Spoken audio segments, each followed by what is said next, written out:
What's up, guys? I'm going to do a quick update on the E21. M10 has been pulled, M52 swap is in progress, but I'm going to flip the camera around to show you guys around the garage.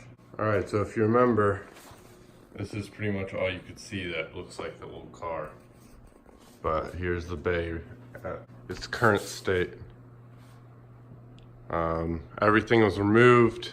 The battery bracket that went here, or the battery tray I should say, that went here was been removed, shaved off. A couple other brackets have been shaved. The engine bay was then etch primed and then gone over in JP202 primer. I think it's a Shopline brand. Underside of the hood was done exact same process. And then I have some, miscellaneous parts here, like little hardware for the hood and the other things. I got the subframe here. The sway bar is hanging out over here next to the M50 intake manifold that I actually just did a light coat of flat black on. The sway bar is in primer. I got some of the hardware over there for it. My buddy's bumper I'm going to be painting for him. It's going the same color as the bay. The bay is going to be going Schwartz too, even though the car's red, burgundy. I'm doing that just because it's going to make it easier to clean. The bay was in really bad shape before. But this is what the really good looking piece is. So this came out of a 1997 328. So it's an M52. It started off with a rear sump oil pan. That was one of the first things I did. You could see how the bulge in the oil pan is at the front of the engine now, near the timing case.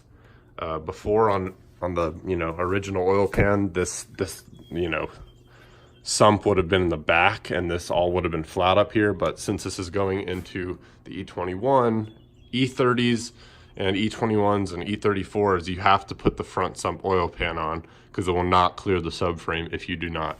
So I cleaned a front sump that I bought up, put it on here with a new gasket. That you're going to need to get the oil pan, the pickup, and the dipstick tube, and you're going to need to put all that in. Rear main seal has been done. You can't really see it that well, but that's been done. The exhaust manifold, or the headers, are from eBay. I actually bought these from my friend for like 80 bucks, but I think you can get them for like 125. The motor mounts, I'll show you the other one in a second, but this is the passenger side, or the exhaust side.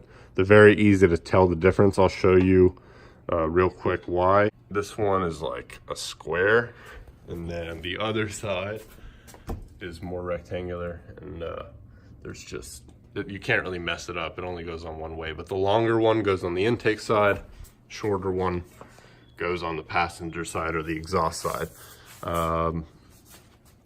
The thermostat and the water pump have been changed. The thermostat is now like 72 or 82 degree. I don't remember. It's a lower temp thermostat with a metal housing. The water pump has been switched to a new water pump. You can see it in there with a metal impeller. The AC's compressor, I think, has been removed. Yeah, the AC compressor has been removed. The AC condenser has been removed out of the car. Alternator has been cleaned up. I need to get new pulleys, but what else have I done?